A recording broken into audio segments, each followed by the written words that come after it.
All right. What is up? How is it going, YouTube? I hope it's going well with you. This is a wonderful evening over where I am. All right. So I'm making this video and I guess this whole channel in general because I really like stocks and I really like the whole entire concept of investing, whether it be in stocks or in other things in general, not even physical assets, but just like other assets. And so I want to share that with you guys. And I'm pretty excited too. I hope you'll find it pretty valuable. I think there's a lot of value to be found in it. I've been doing this investing thing in the stock market at least since 2019. I started researching it a year before that in high school. So I definitely have a lot of passion for this. The audience in my video is you, particularly people I know in real life. Yes, I'm talking to you.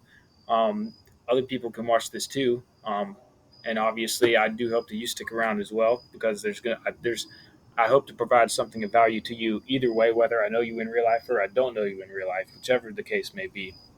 So please do stick around. We're going to talk about long-term investing, why I think it's so important, what the benefits are of it, and how you could get started. So with that being said, um, let's dive straight into it. So, right off the bat, why is the long term so important? We got a couple things that I've listed here that I found throughout the years that I find pretty important. So, all right. So, the first one is time, particularly for the people that I'm targeting this video to, people I know in real life. Yes, you have time on your side right now, like heavy have time on your side. I, I've told you all before. You've heard me talk about it.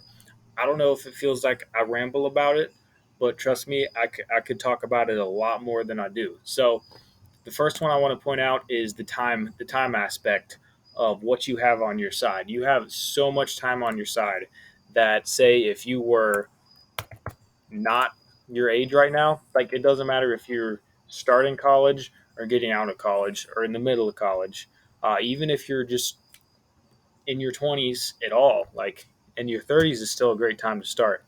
So I'm going to borrow from somebody. I don't know. It's kind of an anonymous quote, but saying goes, the best time to plant a tree was 20 years ago, and the second best time is today. So I want to kind of highlight what this compound interest can kind of do for you, give you a visual of it. We're gonna put let's just say 40 years. All right, you get out of college at 24, so now you're 64. Looking at your investments, put in $100 a month, and say we're gonna give you a 9% rate of return. I think you can get a lot more than that, but that's just my opinion. So we're gonna give it a variance range of 5. Oh, yeah, we'll give it 5. Seems reasonable. Oh shoot! All right, stick with me here. Okay, I'm stupid, but we'll get it. Don't worry. All right, we said 40. All right, it's all right. 9 and 5. We'll make it 10 for the simplicity's sake. All right, now calculate. Albert Einstein was the one that said that compound interest is the eighth wonder of the world. So just take a look at this. This is pretty crazy. It's the whole idea of compound interest is just honestly it's kind of slow at first. It sucks here and there when you're first starting out, or at least it can suck because you may feel like you've been going for a while and can't really see things take off. But I guess the geese wanted to listen to me too. I'm that interesting. But the idea is as you go on and go on and go on, you're going to get more and more and more because the more money you have that can earn more money, the more money you have that can earn more money that can earn more money. So you're basically recruiting a little army of soldiers of dollar bills, as it were, to go and recruit more dollar bills. So that's the beauty. If it's 10% here, you're going to have 100, and then the next year you're going to have 110, and then the next year you're going to have 121 something, I believe, in that range. That's not the exact number, but it's just going to keep getting bigger and bigger and bigger and bigger, and it's this snowball that's rolling downhill, and it's got gravity on its side, just collecting more and more snow. And the more snow it collects, the bigger it is, and the bigger its surface area is, the more snow it can collect on the ground as it goes forward. So, and that's another one of the principles that I wanted to highlight here, that it is really analogous to so many things in life, so many different illustrations that you could bring up to it, not only in the physical world, but in this, like in the your spiritual walk as well. Um, I've mentioned this one many times before. Man, I got a lot of stuff open. All right, so um, all right, let's move this to the 1 year. But if it'll load, but I think that I've mentioned before how the Christian walk and journey is kind of its ups and downs, its ebbs and flows, its undulation. That's what C.S. Lewis calls it. You have undulation periods. So you got here, and then you go down, up, etc. And you, so I guess the point is that with your long term, you're basically, it doesn't matter what you do. Say 6 months from now, a year from now, even when COVID hit, you saw this one just a second ago. The market took a pretty big dip. That was about 25% ish from its highs. And now, look, in just 3 years, we've gone from 325 to 454. We're up, say, 35, 40% in just that small amount of time. So, all right, we got a helicopter, so I'm going to shut up for a second. I really hope that this is actually recording and like I can hear my voice on the recording, because this is the first time that I've actually tried this. But I'm kind of go rambling on now, so I'm going to try and speed things up because I want to respect your time. But the Christian walk can, maybe you have a massive dip, but more than likely you're going to be returning to the same line, the same thing over and over again. Say it's a certain sin, boom, you bounce off of it, boom, boom, boom, boom, boom. It's normally going to be that one same thing that really hits with you, that sticks with you, that you're in battle with, I guess you could say. So that's just one example. That's probably the most obvious example that I could come up with that you probably could have already figured out on your own. Um, and I, like I said, I think I've already told it to you all before. So that's one of the things. Another thing is scalability, which I just talked about a little bit. But in relation to time, like I said, the best time to plant a tree was 20 years ago. The second best time is today. All right, pausing. There's a plane. Okay, never mind. I didn't pause. That's not a pause button. That's just, what is that then? All right, I'm still learning, so it'll get better as more videos come out. So, like I said, with the tree, y'all already just heard that one. I'm not going to repeat it, but as you go, the tree is going to start off pretty small, and then it gets bigger and bigger and bigger and bigger, and then eventually you just have a massive oak tree or redwood tree. So you got time, that's super important. But in relation to time plus scalability, how do you normally measure how you earn money? How you normally earn it? Well, I think the number one answer people would give is through a job, which end of the day is trading your time, your efforts, whether physical efforts, physical labor, or mental labor, which I guess there's going to be a little bit of both in every single job you do. But one may lean more towards physical or mental than say another job or another career. But you get the point that you're trading time for money. But the problem with that is the amount of time that you have is finite. It's very limited. We're all going to die momentum or. But the thing with stocks, with investing, is you're not trading your time for money, you're trading your money for money in a sense.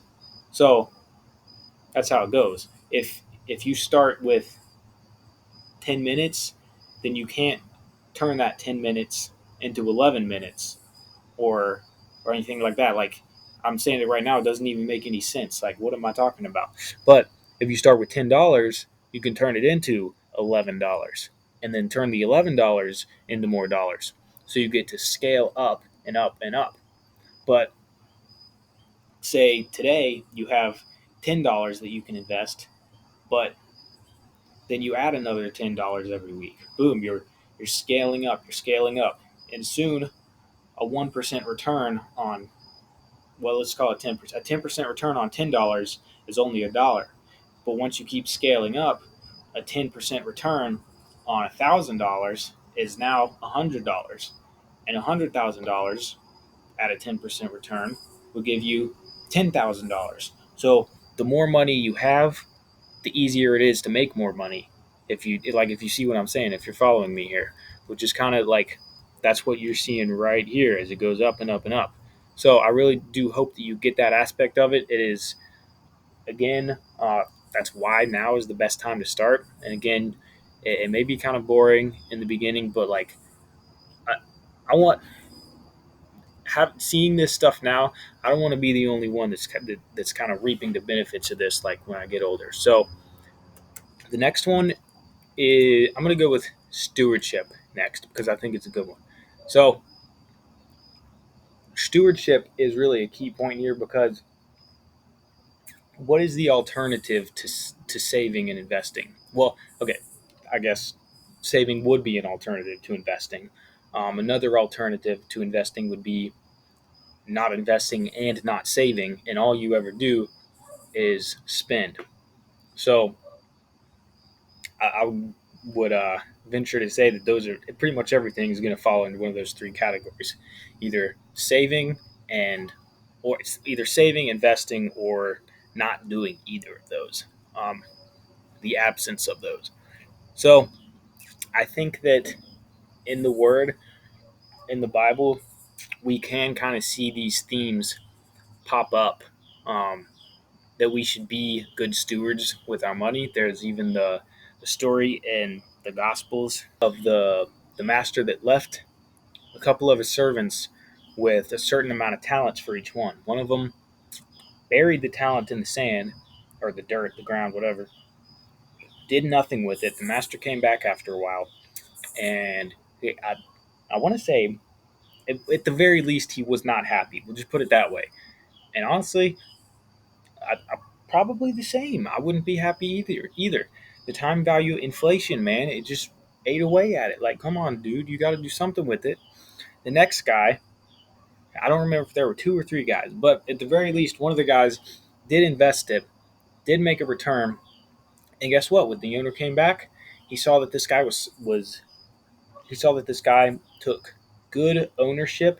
His stewardship over the small thing was very good, and so I'm pretty sure that he gave him even more money to go and buy and sell and trade and do all this with. So that whole idea of stewardship is pretty important. I don't think that it's good to just save our money and let it collect dust.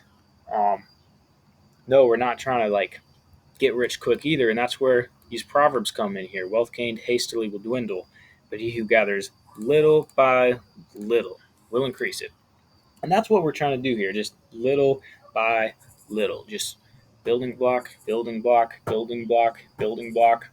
We're trying to just build the house the right way, as it were. We're not trying to miss bricks along the way and get it done as fast as possible, because then the house might not be structurally uh, in it might not have good integrity. So when the if you built it in a rush and kind of cut corners along the way, it might stand up for a while. It probably will. You never know. The sun's bright, it's happy, the weather's good, and then boom, a storm comes.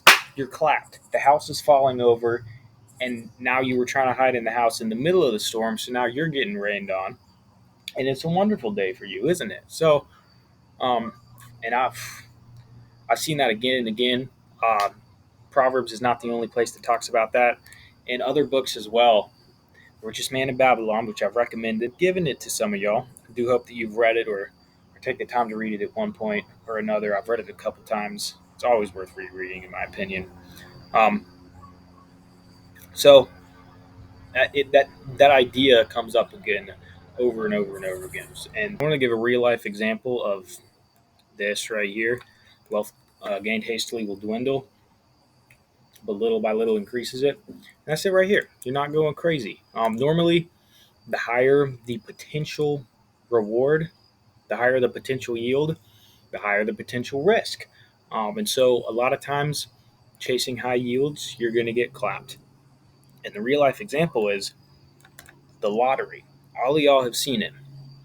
So, either A, you spend your whole life just wasting your money trying to get rich quick, just overnight windfall, boom, like that. Either that, and then you lose all your money doing it. If you spend all the money that you put in lottery tickets, say you spent $100 a month on lottery tickets, boom, in 40 years, you could have half a million in your account, just like that, boom. But instead, people would rather buy cigarettes. Is another thing. Spend a lot of money on cigarettes or whatever it is, iced coffees, whatever it is. I don't care. I'm not saying don't go out, don't have fun, don't do what you like to do, but I'm just saying moderation is key, and have your priorities right as well, because there's a lot to be had over here. And I think that it's good stewardship to have a goal like this at the very least. You don't have to have like a certain number to reach by a certain age.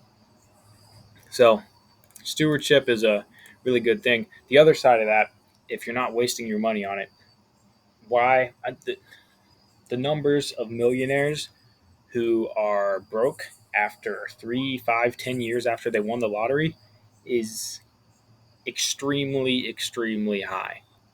Not only with that, but even with a lot of NFL players. Maybe not so much anymore.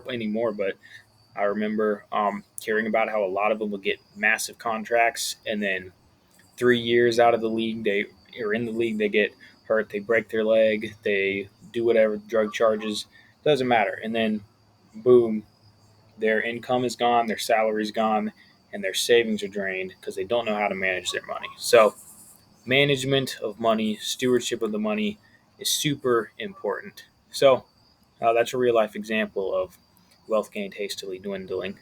And trust me, in the stock market too, that's why you see all these Robinhood um, accounts. They call it loss porn because they turn 1K into a million back down to zero in 3 weeks. And it's 100% possible, but just that's a lot of volatility. All right, so I went way longer than I thought I was going to. So the last one here is commitment. So the commitment aspect of this is probably, I would say, one of the biggest that I've really taken away from investing over the last couple of years. At the very least, long term investing. I got two separate accounts, one for kind of active trading, and then one all I'm doing is buying. There literally is not a sell button. So everything is drip, direct reinvestment deposit, all that good stuff. The commitment aspect is super important.